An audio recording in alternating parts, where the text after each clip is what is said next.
QuitSmokingWeed.com, the podcast on Spotify. Most people quit expecting to feel better within a week. The reality is different, and knowing that difference is what gets you through. It really is the deciding factor for so many people. Last episode, why motivation fails. Today, what actually happens in your body and mind when you stop? Because what we are doing today is mapping out the 3 distinct biological and emotional phases of quitting weed, which are release, resilience, and clarity. And I think it is important to mention that what we consistently see in our program is that having a clear roadmap for this entire process is, it's just essential for long-term success. Oh, completely essential. But we want to be incredibly clear up front, though. The timeline we are laying out is a map. It is not a promise. Right. That is a crucial distinction to make before we even look at day one. Yeah, because a map gives you the terrain. It shows you where the difficult elevations are. But everyone walks at their own biological pace, you know? Sure. I mean, your biology, your history of use, and your lifestyle, all of that factors into how fast you move through this terrain. Exactly. And before we detail the timeline itself, we really need to address a natural hesitation that comes up frequently in our program. Oh, the debate about whether knowing the map is actually good for you. Yes. There is a core debate about whether giving people a detailed roadmap of these 3 phases actually helps them, or if it, somehow hurts their chances of succeeding. I can completely understand why someone might hesitate to look at the whole map, honestly. How so? Well, does giving people a highly specific list of physical and emotional stages create unnecessary anxiety? I know that if someone tells me I'm going to have intense sleep disruption or prolonged emotional flatness, my brain immediately starts worrying about it. That makes a lot of sense. Yeah. The concern is that outlining these difficulties establishes unrealistic expectations. Or worse, it might cause you to look for symptoms that you might not have even noticed otherwise. That is a very common and understandable fear. But the counter-argument to that hesitation is incredibly strong. Okay, what is the counter-argument then? Well, it actually forms the entire foundation of our approach. What we see consistently is that without a map, people quit at the absolute hardest moment of the journey. Wait, really? Just when it gets hard, they walk away? Yeah. They hit a rough patch in week 2 or 3, and because they do not know it is a normal phase of recovery, they misread a temporary low point as a permanent state of being. They literally think their brain is broken forever. Man, that reminds me of trying to hike the Pacific Crest Trail a few years ago. I was feeling completely demoralized by this brutal, seemingly endless uphill stretch of deep mud. I can picture that. But, if you know there is a steep, muddy hill at mile 3, you do not think you are lost when you hit the mud. You just put your head down and push through. Precisely. Knowing it is a distinct phase changes how you experience it entirely. Yeah, you accept the mud because you know there is dry ground on the other side. And that muddy hill is a perfect way to visualize the danger of not having a roadmap. The lack of a map leads directly to catastrophic thinking. So people believe their brain will never feel normal again, and they just give up right before their biology starts to stabilize. They turn around right in the middle of the mud. So let us look at where this biological hike actually begins, because the start is highly deceptive. Okay, phase 1. Yes, phase 1 is what we call release, covering days 1 through 5. And the thing is, the first 48 hours are often surprisingly manageable. Really? Manageable? Yeah, some people even report a sense of unusual mental clarity and energy during those first 2 days. But this dynamic creates a false confidence. You might catch yourself thinking the process is going to be incredibly easy. Wait, can you clarify that for me? Sure. If I stop putting a substance into my body on a Monday, basic logic tells me my body should be freaking out and demanding it by Monday night. Why does the body wait 3 full days to hit peak withdrawal? It is a good point to raise. I mean, a delayed onset of symptoms seems entirely counterintuitive to how most people understand substance withdrawal. Most substances leave the bloodstream rapidly and trigger an immediate noticeable crash. Right. Usually, yes. So why is cannabis breaking the standard rules of biology here? It is breaking the rules because of how it is stored in the human body. The primary psychoactive compound is highly fat-soluble. Oh, okay. So it is living in the fat cells. Exactly. Over months or years of daily use, it builds up and stores itself in your fat cells, which is often referred to as lipid tissue. Your fat cells act like a massive biological storage unit. So when you stop consuming, it does not just disappear. Right. Those fat cells do not just lock their doors. They slowly release the stored compound back into your bloodstream over time. Oh, wow. Yeah, so your body is basically self-dosing with decreasing amounts over those first few days. Yeah. That is why the withdrawal has not fully arrived on day 1. That is wild. By day 3, those biological reserves are significantly depleted. And that is when you crash into the physical reality of days 3 to 7. This window is your peak physical withdrawal. Okay, so the drug is essentially tapering itself off without your permission, and then suddenly the tank runs dry around day 3. That makes sense. It does, yes. What exactly is happening in the body when that tank finally empties, though? Well, this is where the endocannabinoid system starts recalibrating in real time, and the physical reality becomes, frankly, impossible to ignore. Because that system regulates a lot, right? A massive amount. We are looking at a highly complex internal system that is supposed to regulate your baseline homeostasis. It controls mood, appetite, body temperature, and sleep. And suddenly it has to work without the chemical it relied on. Exactly. It has to function without the external chemical it has grown entirely reliant on. Serotonin and dopamine levels drop significantly. So that chemical drop is what causes the mood swings. It is the direct mechanical cause of the peak irritability that hits around day 4. Every minor inconvenience, like dropping your keys or hitting a red light, feels deeply enraging. Because your brain is temporarily lacking the natural neurotransmitters required to buffer daily stress. Precisely. Your nervous system is essentially running on empty while it frantically tries to remember how to produce these vital neurotransmitters on its own. I assume that same system shutting down is why nobody wants to eat during the first week either. Yes, the endocannabinoid system is famous for driving hunger. So if it is offline, your brain just forgets to send the signal that food is a good thing. But I also want to ask about the anxiety. I know a lot of people use specifically to manage their stress. So many do, yeah. So when they stop, does that background anxiety just rush back all at once? It surfaces very aggressively. As we said, the natural chemical signals for reward are offline, killing the appetite. But the anxiety is even more intense. The brain is firing alarm signals because its usual calming mechanism has been removed without warning. That sounds exhausting. It really is. However, the most universally disruptive element of this peak physical window is undoubtedly the impact on your sleep cycle. The insomnia. The sleep disruption is intense and often frightening. We see people in our program waking up at odd hours, completely covered in sweat, with their thoughts just racing out of control. It is driven by a phenomenon called REM rebound. REM rebound. I have heard so many stories about people having incredibly vivid, highly intense, or deeply disturbing dreams during their first week. It is incredibly common. It often makes people feel like they're completely losing their minds. Waking up terrified from a dream where you are suddenly back in high school taking a math test in your underwear is funny in retrospect, but it is deeply unsettling in the moment. Very unsettling. What is actually happening in the biological architecture of the brain to cause such intense cinematic dream activity? Well, that high school math test dream is a perfect example of your brain trying to process a massive emotional backlog. The mechanics of REM rebound are fascinating and completely biologically necessary. Okay, break that down for me. So, daily consumption severely suppresses REM sleep.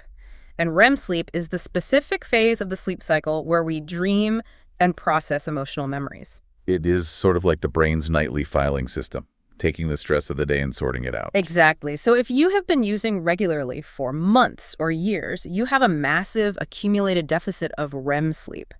Your filing system has been paused. Oh, I see. When the suppressive compound is removed, the brain does not just quietly return to a normal sleep cycle. It plunges into intense, highly active dream states to catch up on years of missed emotional processing. So you have to frame this not as a malfunction of your brain, but as a necessary recalibration. You have to. But, telling someone to just endure the night sweats and the wild dreams is not very helpful when they're staring at the ceiling at 3 a.m. No, it is not. What do we actually tell people to do? Because just staying strong is not a strategy. We need specific protocols to handle this physical crash. One of the most practical things you can do is focus entirely on physical preparation. Keep a large glass of water, fresh clothes, and dry towels ready at the bedside every single night. Why towels specifically? Because when you wake up drenched in sweat, Having to wander the house hunting for a clean shirt turns a minor disruption into full-blown insomnia. You want to stay in bed if possible. That makes total sense. Another crucial boundary is maintaining a strict rule of 0 screens during waking hours at night. Looking at your phone when you cannot sleep halts your natural melatonin production instantly. Making it impossible to get back to sleep. Exactly. Those physical preparations definitely prevent the escalation of anxiety in the middle of the night. You are not fumbling around in the dark, getting increasingly frustrated. Are there any natural supplements or routines that help ease that severe tension before bed? You can utilize a very low dose of melatonin, specifically 0.5 to 1 milligram, to help signal to the brain that it is time to wind down. Keep it low, though. Yes, anything higher than that often backfires and causes grogginess. Magnesium is also incredibly helpful to ease the intense physical tension that accumulates in the muscles during the day. And what about exercise? We always emphasize that daily movement is non-negotiable during phase 1. Even a short 15-minute walk helps your body process the severe cortisol and adrenaline surges that characterize this first week of recalibration. You have to physically burn off that nervous energy. Okay, so as those acute physical symptoms like the sweating and the shaking and the insomnia start to fade, we move the timeline forward. Yes, into phase 2. Which we call resilience. This phase covers day 5 all the way through week 3. And this is where the landscape shifts entirely. It is a totally different challenge. As the severe physical discomfort eases, a new, much more psychological challenge takes its place. This is what we refer to in our program as the waiting room effect. The waiting room, yes. You are no longer actively sick and sweating through your sheets, but you are definitely not feeling better. It is a flat, joyless, slightly anxious state of existence. It is tough. Hearing you describe that flat, muted state makes me realize how dangerous this middle phase is. Nobody can see that you are struggling because the visible signs of withdrawal are gone. Right. The shaking or the sweating has stopped. You look fine on the outside, but internally the world feels completely gray. Sitting in the waiting room of your own life sounds incredibly draining. I know this state is clinically called anhedonia, but how do we explain the mechanics of why everything feels so incredibly boring and hollow? Well, the feelings that were previously numbed by daily consumption are returning, but your capacity to feel pleasure has not returned with them yet. Why is that? The brain's reward system is running severely below normal capacity while it painstakingly rebuilds its infrastructure. Your dopamine receptors were previously downregulated just to survive the flood of external stimulation they used to receive on a daily basis. So they basically turn themselves down to handle the overload. Yes. Now that the external chemical flood has stopped, the normal, everyday drops of dopamine from eating good food, listening to music, or socializing, they simply do not register. Your brain is trying to catch rain in a bucket that has holes in it. Wow. Here you describe the dopamine system shutting down its receptors to survive the flood of stimulation. Makes me think of a physical injury. How do you mean? It almost sounds like a muscle that has been stuck in a cast for years. The cast did all the supportive work, holding everything in place, so the muscle underneath just stopped trying and atrophied. That is a flawless way to visualize it. When the cast finally comes off, you cannot just jump up and go sprint a marathon. The tissue is incredibly weak, stiff, and highly sensitive. It takes time, patience, and deliberate physical therapy to rebuild strength in that tissue. Yes, the joyless flatness of week 2 is simply the feeling of a stiff dopamine muscle trying to bear weight for the very first time in years. That muscle analogy perfectly captures the intense vulnerability of this specific period. It is a really vulnerable time. I must emphasize that this is the most dangerous psychological window of the entire process. You feel physically better than week 1, but emotionally, you feel entirely hollow. And that is when the rationalizations start. Exactly. Your internal voice will start suggesting a very specific and dangerous negotiation. It will tell you that just one single use will instantly fix the flatness. It will convince you that you have already proven you can quit, so one hit to feel normal again is completely harmless. That internal negotiation is so sneaky because it sounds incredibly rational in the moment. Your brain just wants relief from the boredom. So how do we survive the waiting room without giving in to that voice? If our dopamine muscle is stiff, we need practical actions to rehab it. First, you have to accept the flatness as a temporary biological recalibration. Do not fight it or panic over it. Just let it be flat. Yes. You also need to build strict, heavily structured routines to fill the highly vulnerable evening hours. If you used to consume at 6 o'clock every night, your brain is actively expecting a massive chemical reward at 6 o'clock. It is waiting for it? So you have to use physical exercise to directly activate those dormant dopamine pathways. Go to the gym, go for a run, do push-ups in your living room. You have to force the natural dopamine to flow. Okay, get the body moving. Furthermore, we strongly advise against leaning on alcohol during this phase. I am so glad you brought up alcohol, because trading one substance for another feels like the easiest trap to fall into when you are desperate to feel something other than flat. Why is alcohol such a specific danger during the resilience phase? Alcohol is arguably the most common relapse trigger in this specific part of the timeline. Really? The most common? Yes. When your brain is desperate for any kind of chemical reward to break the agonizing anhedonia, introducing alcohol lowers your inhibitions and significantly weakens your prefrontal cortex. And the prefrontal cortex is important right now. It is the part of your brain currently doing all the heavy lifting of impulse control. It is the brakes on your car. A few drinks in week 2 almost inevitably lead to a decision that your brain's internal negotiation to just smoke once was correct all along. Ah, so it turns the brakes off. Yes. Avoiding cross-addiction or chemical substitution is highly critical while those primary reward pathways are still in physical therapy. This brings up a major assumption we need to challenge right away. Just because you successfully pass week 2 does not mean every single day after that will be noticeably better than the day before. Not at all. We tend to think of physical healing as a straight line pointing steadily upward, like recovering from a cold. I actually want to push back on the concept of calling this a timeline entirely. Okay, Ray, I'm listening. If the process is incredibly unpredictable, bumpy, and prone to sudden emotional reversals, why do we even call it a timeline? If I have a terrible, intensely anxious day on day 18 after feeling fantastic on day 14, calling it a timeline makes me feel like I just failed and reset to zero. It is a very valid pushback. The day-to-day experience dips and peaks dramatically, and it can feel incredibly chaotic and discouraging. However, the overarching biological trajectory is undeniable. So it is generally moving in the right direction. Yes.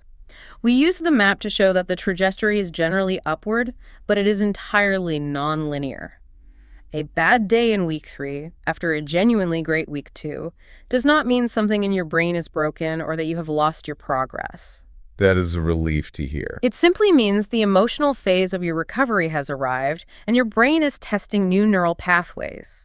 Knowing that these sudden dips are a normal, biologically documented part of the recalibration prevents the catastrophic thinking that leads to relapse. It stops you from looking at a bad Thursday afternoon and concluding that this flat, anxious state is just your permanent personality now. Exactly. You just have to ride out those unexpected dips to eventually reach the clearing of the mental skies. Which brings us to phase 3, clarity. Yes, phase 3. This phase spans weeks 3 to 7. This is where the heavy mental fog finally begins to lift. The profound anhedonia slowly fades, and your natural motivation begins to return. It is a beautiful phase. The brain is painstakingly reassembling its core sense of what feels good and what actually matters in your daily life. You are no longer just reacting to severe chemical deficits. You are actively stepping into a new baseline of normalcy. And around month 2 is where most daily users see a highly measurable recovery in their cognitive function. Like what kind of function? Short-term memory retention improves dramatically. You stop losing your train of thought in the middle of a sentence. The ability to sustain focus on complex, demanding tasks without immediate background frustration returns. That must feel amazing. It does. Yeah. But most importantly, your emotional depth is restored. The flat, grayscale experience of the waiting room shifts back into full color. Colors, conversations, and physical experiences genuinely feel vivid again. Because your receptor infrastructure has rebuilt enough density to respond properly to natural organic rewards. Exactly. I know cravings still happen in phase 3, but from what we see, they change character completely. They lose that physical urgency. They no longer feel like a primal panic attack in your chest. No, they're much different. Instead, they arrive in situational waves triggered by specific times, specific locations, or heightened emotional states. Like a memory trigger. Yeah, you might walk past a specific park where you used to hang out and suddenly feel a wave of intense desire. But the wave passes quickly. This is where you have to guard heavily against the most insidious trap of all, which is the controlled use rationalization. The controlled use rationalization is the final and often most difficult hurdle of phase 3. Because you feel better. Yes. As the brain starts feeling healthy, clear, and highly motivated again, it tries to negotiate an entirely new relationship with the substance. Your underlying thought process shifts from escaping pain to rewarding your recent success. No, that is tricky. Very. The internal logic argues that since you feel so much better and have definitively proven you can stop for a month, you can now moderate your consumption perfectly. You tell yourself you will only use on weekends or only at parties. But this is a profound misunderstanding of the biological changes that have just occurred in your nervous system. It is a complete trap. The second your brain starts feeling healthy and vibrant again, it tries to convince you that the foundational work is done. It wants you to think the concrete is dry. So what is the rule here? The strict practical action for phase 3 is to give the biological process 6 full weeks. Do not evaluate your decision to quit while you are still inside the active recalibration phase. Because your brain is still a deeply compromised narrator. Exactly.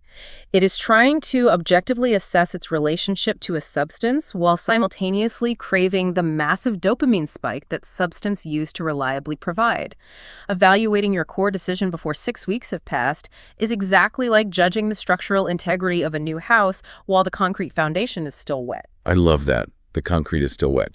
So the 6-week rule ensures that your endocannabinoid system has had the required biological time to fully upregulate its receptor density. Yes, it gives the biology time. It ensures the dopamine baseline has actually stabilized and your natural reward system is functioning on its own.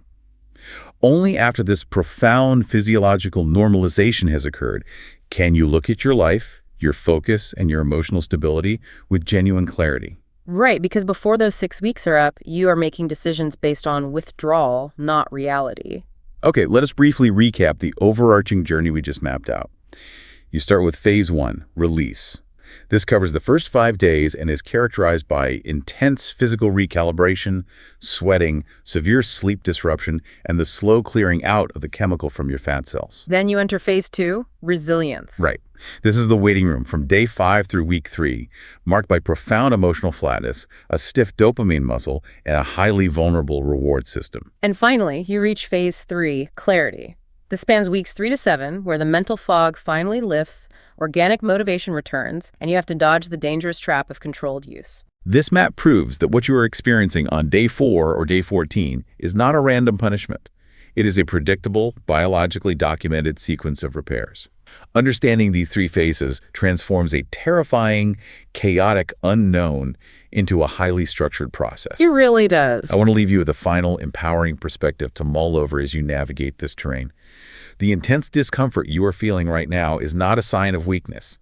It is not a malfunction of your nervous system. Not at all. Every single vivid dream, sweaty night, and flat, joyless afternoon is biological proof that your brain is actively rebuilding its infrastructure. The discomfort is the healing. It truly is. More at quitsmoking-weed.com.